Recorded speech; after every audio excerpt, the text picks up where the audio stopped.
Assalamualaikum warahmatullahi wabarakatuh. Pada video kali ini kita akan membahas tentang kontur. Kontur. Pendeteksi tepi itu menghasilkan citra tepi yang berupa citra biner saja. Piksel-piksel tepi berwarna putih, sedangkan piksel bukan tepi itu berwarna hitam. Kita lihat di sini. Ini adalah hasil deteksi tepi dari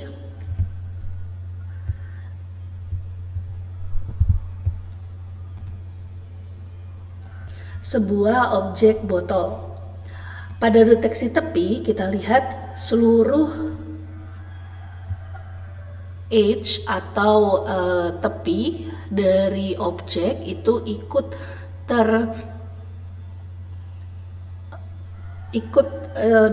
diperoleh tepiannya.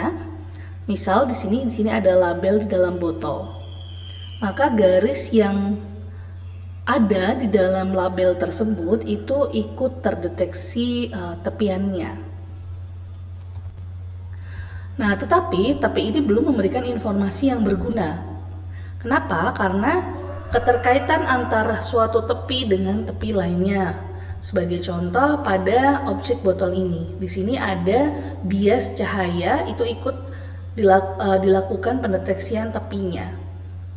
Kemudian begitu juga di sini untuk tomat misalnya, kerutan yang ada pada tomat di sini ikut terdeteksi tepiannya. Nah, oleh karena itu citra tepi ini harus diproses lebih lanjut untuk menghasilkan informasi yang lebih berguna yang dapat digunakan dalam mendeteksi bentuk-bentuk sederhana. Nah, misalnya di sini bentuk-bentuk seperti elips, lingkaran, persegi, ataupun persegi panjang. Rangkaian piksel-piksel tepi yang membentuk batas region disebut sebagai kontur. Nah, kontur ini nama lainnya disebut juga region boundary. Nah, sifat suatu kontur itu bisa terbuka atau tertutup. Sebagai contoh di sini, ini adalah contoh kontur terbuka di mana objeknya itu tidak bertemu atau di sini masih ada celah yang terbuka. Sedangkan pada kontur tertutup, di sini objeknya di sini terlihat bahwa garisnya yang membentuk kontur tersebut itu menyambung, ya, intinya membentuk suatu kontur objek. Nah, bisa kita lihat di sini kontur itu bisa kita terjemahkan juga sebagai edge terluar yang membentuk suatu objek atau suatu daerah boundary. Nah, kontur tertutup berkoresponden dengan batas yang mengelilingi suatu daerah atau region. Piksel-piksel di dalam daerah tertutup itu dapat ditemukan dengan algoritma pengisian atau filling algorithm.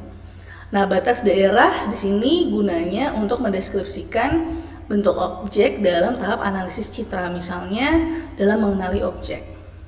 Nah, kontur terbuka ini biasanya berupa garis atau bagian dari batas daerah yang membentuk suatu sirkuit. Nah, kemudian misal di sini ada suatu objek, kemudian di sini ada istilah edge yang ikut terdeteksi, ya, di sini konturnya, kontur dari objeknya, maka di sini diibaratkan warnanya sebelah sini adalah putih. Kemudian ada hole-nya di sini hitam. Nah, pada dasarnya kita hanya ingin mengambil kontur dari objeknya saja atau edge terluarnya, agar di sini tidak ada hole di sini atau tidak ada lubang di sini, maka kita harus menambahkan sebuah filling algorithm untuk mengisi daerah ini, daerah bagian yang ada hole-nya atau ada lubangnya dengan piksel berwarna putih, sehingga didapatkan boundary objek saja, yaitu edge terluarnya di sini ya. Nah, ini yang membentuk kontur objek. Representasi kontur di sini dapat berupa edge list atau berupa kurva. Kemudian senar tepi merupakan himpunan terurut dari piksel-piksel tepi. Representasi kontur di dalam kurva itu membentuk garis yang dapat direpresentasikan hanya dengan sebuah persamaan garis lurus. Representasi semacam ini menyederhanakan perhitungan selanjutnya seperti arah dan panjang garis. Nah, sebagai contoh di sini untuk menggambarkan boundary dari suatu objek kita bisa menggunakan kode rantai atau chain code. Nah, chain code ini adalah notasi untuk mengkodekan tepi dari batas suatu area. Nah, kode rantai ini menspesifikasikan arah setiap piksel tepi di dalam garis edge-nya atau garis boundary-nya. Arah yang digunakan biasanya bisa 4 atau 8. Kalau 4 bisa kita lihat di sini 0, 1, 2, dan 3. Kemudian kalau 8, 0, 1, 2, 3, 4, 5, 6, 7. Kembali ke 0 lagi. Baik, sekarang kita coba simulasikan sebenarnya bagaimana cara kerja dari chain code ini. Nah, chain code itu dimulai dari sebuah piksel tepi dan searah jarum jam. Arah setiap piksel tepi yang membentuk batas objek dikodekan dengan salah satu dari 4 atau 8 kode rantai. Nah, kode rantai ini merepresentasikan batas objek dengan koordinat piksel tepi pertama, lalu diikuti dengan kode rantai atau istilahnya sequence dari kode rantainya. Nah, bisa kita lihat, misal di sini starting point-nya 3, maka kita berjalan searah jarum jam disesuaikan dengan basic atau dasar dari arah chain code kita, mau 4 arah atau 8 arah. Nah, coba kita lihat di sini. Nah, misal 4 arah, maka ini kita sesuaikan dengan arah chain code kita. Jadi kalau bentuknya seperti ini,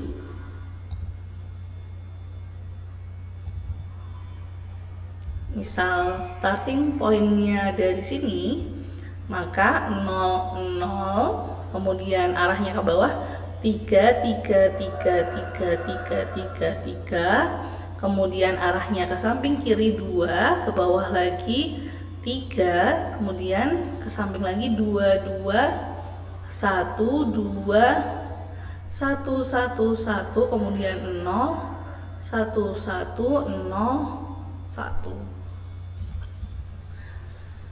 Kemudian kalau misalnya kita mau merepresentasikan boundary tadi menggunakan 4 arah dari chain code, maka di sini yang kita gunakan sebagai dasar adalah 8 arah ini.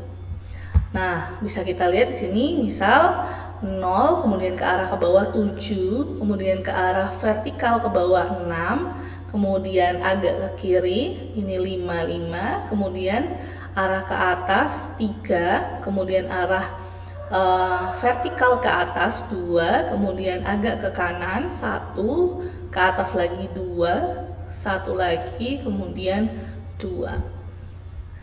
Nah, ketika kita menggunakan dasar 4 arah ataupun 8 arah, maka boundary yang terbentuk oleh chain code itu akan sedikit berbeda. Ketika 4, maka di sana garisnya itu sangat tegas. Artinya di sini dia hanya membentuk suatu boundary dengan lekukan atau lekukan kurvanya itu berbentuk 90 derajat. Nah, selanjutnya aturan penomoran kode rantai tergantung dari konvensi yang digunakan. Misal di sini kita menggunakan titik awal A di sini, maka kita akan bisa memulainya dengan dari arah 2, berarti ini 2, 2, 2, 2, kemudian ke bawah 3, kemudian ke bawah lagi 3, kemudian ke samping lagi 2, kemudian ke bawah 4, 4, kemudian ke kiri di sini 6, 6, 6, 6, 6, 6, 6, 6, 6, kemudian 7, 0, 0, kemudian 2, kemudian 1. Nah, kode rantai yang didapatkan di sini sesuai dengan 8 arah dari chain code-nya.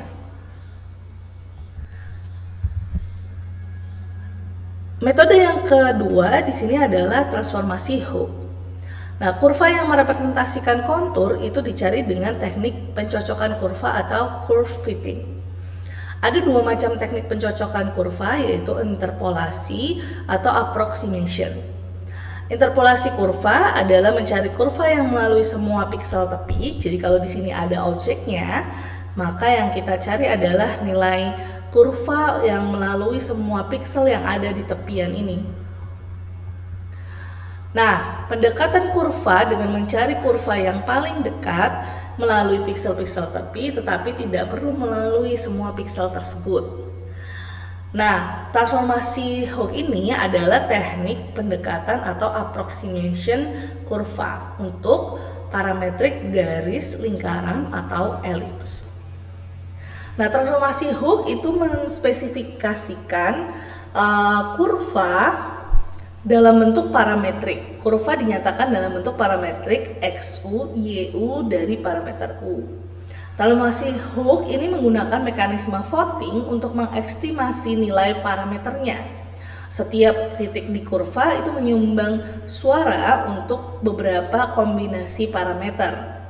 Nah, parameter dengan nilai dominan itu dianggap sebagai pemenang. For example, di sini kita menggunakan transformasi Hooke untuk mendeteksi garis lurus, misal pada citra dengan struktur linear.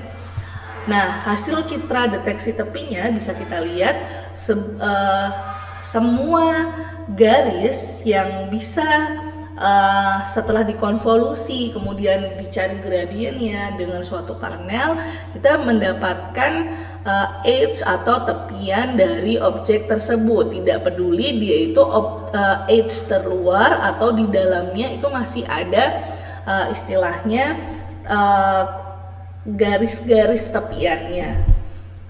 Nah, bisa kita lihat ini hasil deteksi tepinya. Nah, kita mengambil dari suatu persamaan garis lurus, yaitu Y sama dengan MX plus C. Dalam bentuk parametrik, setiap garis dinyatakan dalam ruang parameter M dan C. Persamaan garis lurus dalam ruang MC itu ditulis menjadi C, ya, dari sini itu kita bawa ke persamaan ini. C sama dengan Y min MX. Nah, sembarang titik X, Y pada bidang planar XY itu berkorespondensi dengan sebuah garis lurus pada ruang parameter MC. Nah, kita lihat ilustrasinya. Setiap piksel pada garis lurus di bidang citra berkoresponden dengan sejumlah garis lurus yang melalui satu titik tertentu di ruang parameter MC. Sebagai contoh, di sini kita punya 3 titik dengan koordinat X1, Y1, X2, Y2, dan X3, Y3. Nah, dari titik tersebut kita bisa membuat suatu garis dengan persamaan C sama dengan Y min MX1, kemudian C sama dengan Y min MX3, dan C sama dengan Y min MX2 untuk titik koordinat kedua di sini. Nah, sifat ini dimanfaatkan untuk mendeteksi garis lurus. Jika setiap piksel tepi melakukan voting pada ruang parameter, maka keberadaan garis lurus pada citra ditandai dengan adanya penumpukan nilai voting tadi pada tempat tertentu di ruang parameter. Nah, bisa kita lihat di sini.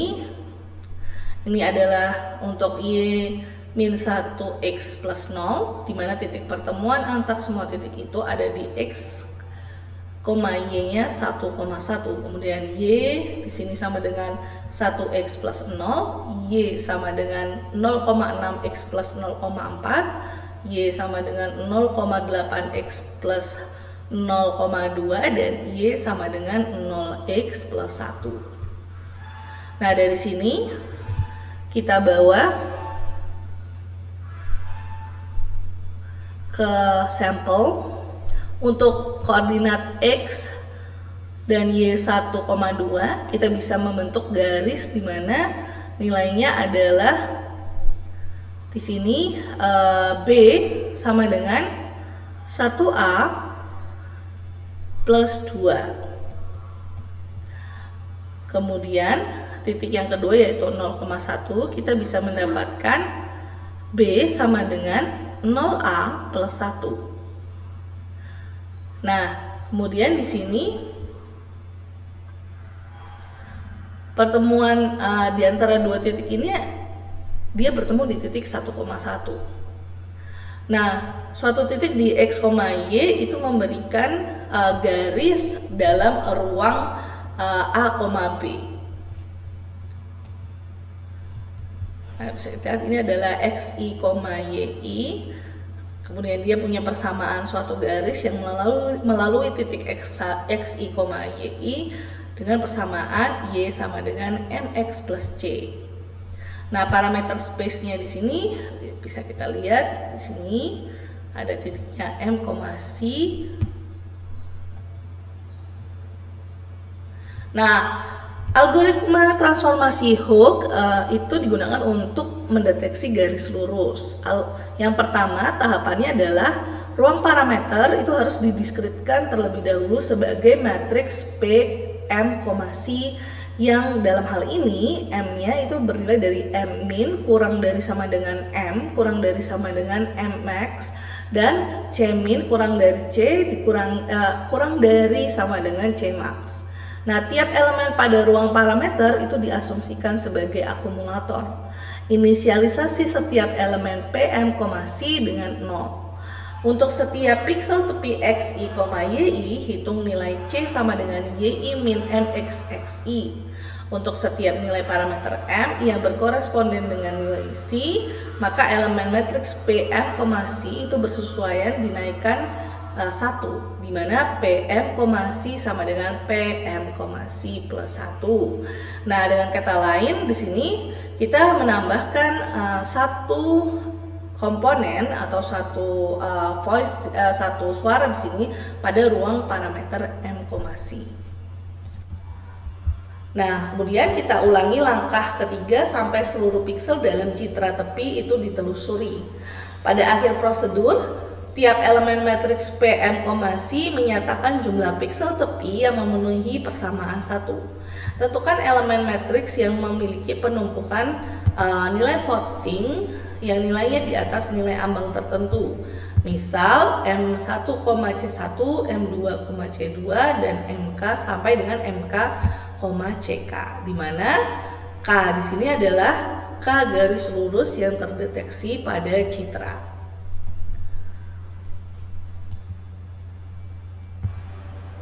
Nah, berarti di sini ruang akumulator Hooke PM, C bisa kita lihat di sini adalah posisi nilai M min-nya, di sini adalah C min-nya, di sini adalah titik C max-nya, yang di sini adalah titik M max-nya.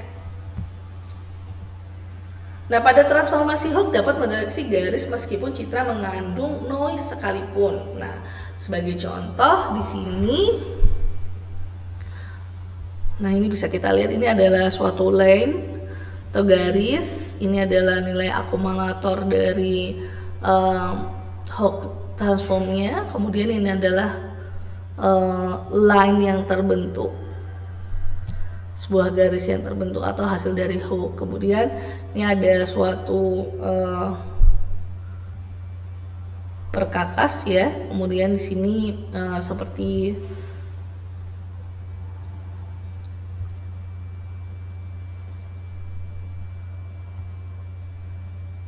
ini, dia bisa membentuk garis, dua buah garis dari alat ini. Kemudian jika dia diberi noise pun juga Hawk transform ini bisa Hawk transform ini bisa kita ambil atau kita dapatkan garis lurusnya. Nah, model parametrik pada persamaan tadi, yang kedua tadi, tidak dapat digunakan untuk mendeteksi garis vertikal karena gradiennya M itu nilai tak berhingga. Nah, selain itu, kebutuhan memori untuk akumulatornya besar karena min tak hingga kurang dari sama dengan M, kurang dari sama dengan tak hingga. Oleh karena itu, garis dinyatakan dalam representasi polar R sama dengan X cos theta plus Y sin theta, yang dalam hal ini R adalah jarak garis ke titik asal. Nah, berarti kalau kita punya titik asal R theta, maka pada ruang parametrik R sampai theta, maka nilai R-nya kita ambil dari sudut 0,0-nya di sini ke sana. Kemudian ini adalah garisnya. Sorry, ini harusnya nyenggol ke sini ya. Tuh. Nah, sembarang garis yang melalui X1, Y1 pada ruang XY berkorespondensi dengan kurva sinusoida Rx1 cos theta plus Y1 sin theta pada ruang R theta. Nah, piksel-piksel yang terletak segaris pada citra tepi ini berkoresponden dengan titik potong seluruh kurva sinusoida dalam ruang parameter R theta. Nah, prosedur yang sama dalam mendeteksi garis lurus itu dapat digunakan kembali dengan mengganti ruang parameter MC ini menjadi ruang parameter R theta. Nah, dalam hal ini nilai R itu berada di antara min akar N kuadrat plus M kuadrat sampai dengan N kuadrat plus M kuadrat. Kemudian nilai tetanya itu di antara min pi per 2 sampai dengan pi per 2. Nah, di sini ini adalah contoh untuk menghasilkan Hawk transform dari citra hasil deteksi tepi. Di sini ruang parameter R theta dinyatakan sebagai matriks P yang berukuran N kali M. Nilai kosinus dan sinus disimpan dalam lookup table cos 0 sampai P-1 dan sin 0 sampai P-1.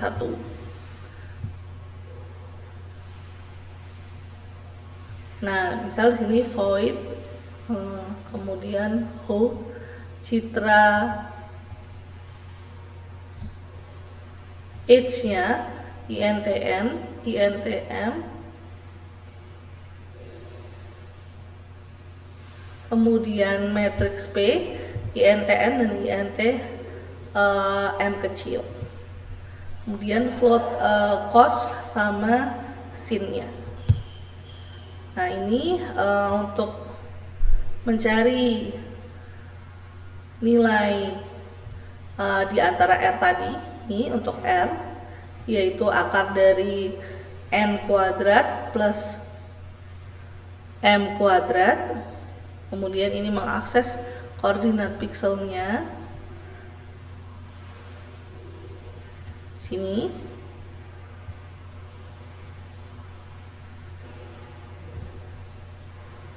Nah, ini untuk pertama jika H-nya sama dengan 1, maka di sini dilakukan proses Hawk transformnya. Nah, nilai kosinus dan sinus disimpan dalam lookup table cos 0 sampai P-1 dan sin 0 sampai P-1. Nah, ini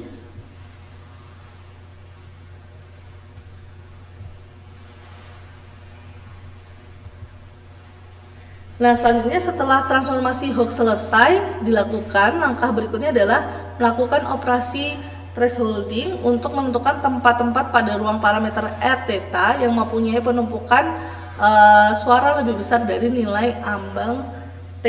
Nah, elemen matriks P yang dihasilkan di atas nilai ambang tersebut itu menyatakan parameter garis lurus. Misalkan di sini ada M1C1, M2C2 sampai dengan MK, CK. Hal ini berarti terdapat K garis lurus yang mendeteksi pada citra, Oke, ini proses thresholdingnya. Jika nilai PI, C, berarti ini hasil matriks parameter P tadi itu lebih besar dari theta di sini, maka PI, C-nya itu jadi sama dengan 1, yang lainnya 0. Nah, kemudian transformasi Hooke balikan. Piksel-piksel tepi yang termasuk dalam garis lurus hasil deteksi transformasi Hooke itu dapat dihasilkan dengan algoritma transformasi Hooke balikan atau inverse Hooke transform. Nah, untuk setiap elemen matriks P yang bernilai 1, garis lurus yang bersesuaian dengan intensitas 1 itu digambarkan pada matriks luaran out, dan operasi N dengan citra tepi dilakukan untuk mengklarifikasi keberadaan piksel tepinya. Nah, bisa kita lihat di sini kita ambil 20 garis yang prominent atau Hooke, yang garis Hooke yang paling tampak gitu ya. Bisa kita lihat di sini, dia selalu bertemu di suatu titik tertentu. Pula yang ini.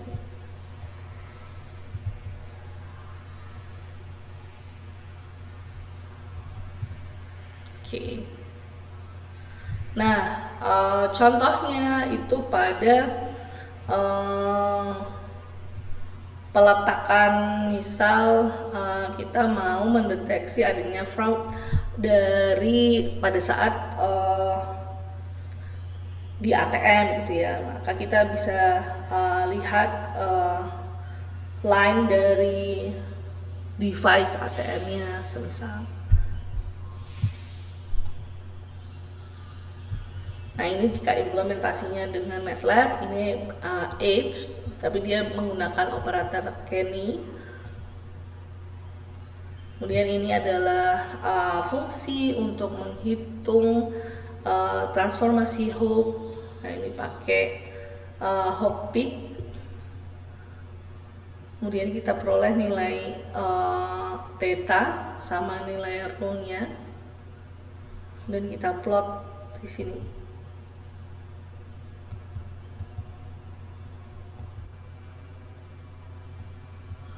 Nah, ini juga cara untuk menemukan garis-garis pada fungsi Hooke line di sini ya, di MATLAB-nya. Kemudian di sini kita mau menentukan endpoint untuk line segmen yang terpanjang gitu ya. Nah, bisa kita lihat ini adalah titik-titiknya dan garis yang terbentuk dari Hooke transform. Kemudian ini juga misal pada pengecekan PCB itu bisa kita deteksi garisnya juga dari alur PCB-nya. Nah, selanjutnya dalam mendeteksi lingkaran. Nah, lingkaran bisa di sini pada koin gitu ya. Ini kalau kita menggunakan edge biasa, itu bisa kita lihat berarti di sini kontur yang ada di dalam objeknya itu masih tersegmen atau masih dapat dikenali. Nah, di sini kita bisa menggunakan pendeteksi lingkaran. Nah, transformasi atau sering disebut sebagai Hooke circle.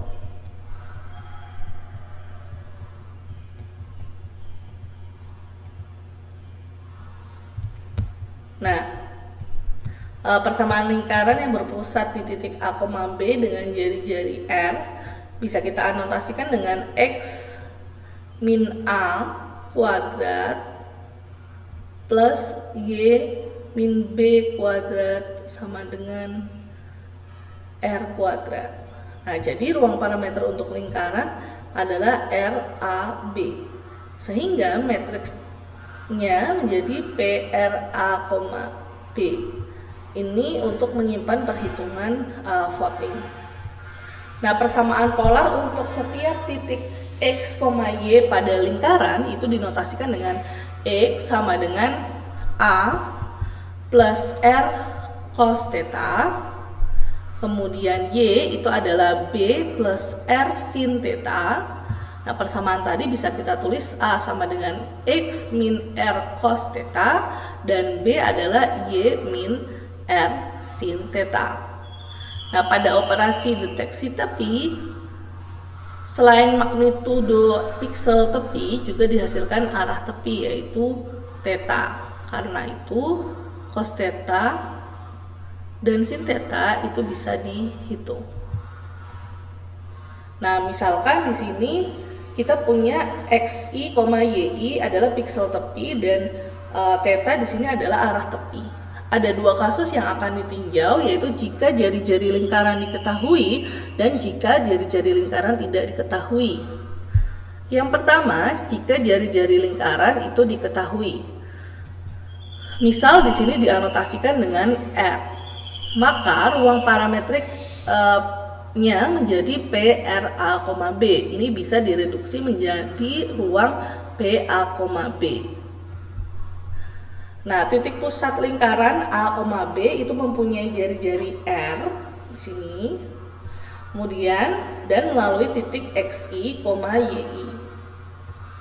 Ini bisa dihitung dari persamaan di mana A adalah XI min R cos theta dan B adalah YI min R sin theta. Nah, seperti yang ditunjukkan pada ilustrasi di sebelah kiri ini. Nah, kita lalu menambahkan elemen PA, B yang bersesuaian dengan satu sama lain. Nah, proses ini diulang untuk piksel-piksel tepi yang lain. Elemen matriks PA, B yang memiliki jumlah voting di atas nilai ambang tertentu itu menyatakan lingkaran yang terdapat di dalam citra tepi. Nah, pada kasus kedua yaitu jari-jari lingkaran yang tidak diketahui. Di sini voting dilakukan untuk semua nilai R, yaitu R di antara 0 sampai R max-nya. Nilai A dan B untuk piksel tepi XI, YI itu dihitung dengan persamaan A sama dengan XI min R cos theta, B sama dengan YI min R sin theta. Dan elemen PRA, B itu bersesuaian dinaikkan 1, di mana PRA, B sama dengan PRA, B plus 1. Nah, proses ini diulangi untuk piksel-piksel tepi yang lain. Elemen matriks PRA, B yang memiliki jumlah suara di atas nilai ambang tertentu menyatakan lingkaran yang terdapat di dalam citra tepi. Lalu, persamaan tadi 8 dan 9 ini dapat dimanipulasi dengan mengeliminasi nilai R dari kedua persamaan. A sama dengan X min R cos theta, sehingga nilai R itu sama dengan X min A per cos theta. Kemudian B di sini bisa dimanipulasi dengan nilai B sama dengan Y min XA cos theta per cos theta dikali dengan sin theta, atau Y min X min A tan theta. Nah, B sama dengan A tan theta min X tan theta, tan theta plus Y.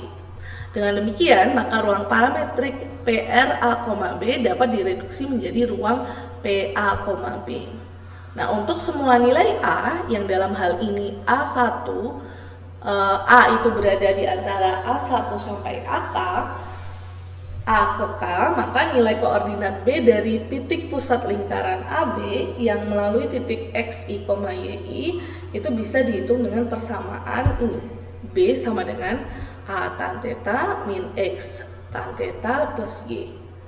Lalu tambahkan elemen PA, B yang bersesuaian dengan 1 PA, B sama dengan PA, B plus 1. Proses ini diulangi untuk piksel-piksel tepi yang lain.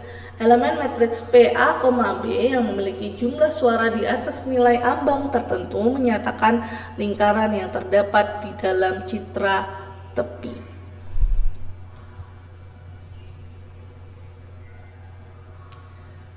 Nah, ini misal ada suatu citra, kemudian hasil deteksi lingkaran dengan transformasi Hooke T sama dengan 30.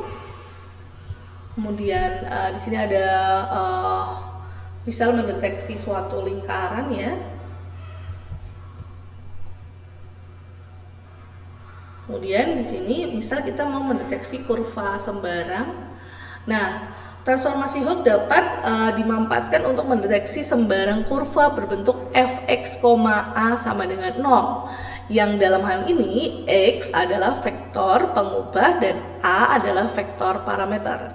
Tahapan yang dilakukan yang pertama adalah menentukan lokasi pusat penumpukan suara atau voting. Kemudian tentukan fungsi jarak dari setiap piksel tepi ke pusat voting. Nah, sebagai contoh di sini pada gambar ini misal titik A, B adalah lokasi pusat penumpukan suara. Fungsi jarak R dari setiap titik X, Y dan nilai alfa merupakan fungsi dari arah vektor normal N. Untuk setiap piksel tepi X, Y dengan sudut arah tepi theta, lokasi pusat penumpukan suara dihitung dengan rumus A sama dengan X min R theta cos alfa theta. Kemudian B itu di sini itu dihitung dari Y min R sin theta sin alfa theta. Nah, alfanya di sini adalah dia jarak dari suatu titik X, Y di sini ya, alfanya ada titik di sini, kemudian kita tarik garis lurus vertikal, kemudian ini adalah jaraknya. Jadi jarak antara N garis tegak lurus ini dengan R atau jari-jarinya. Baik, itu penjelasan tentang kontur. Semoga bermanfaat. Sampai ketemu di video-video selanjutnya.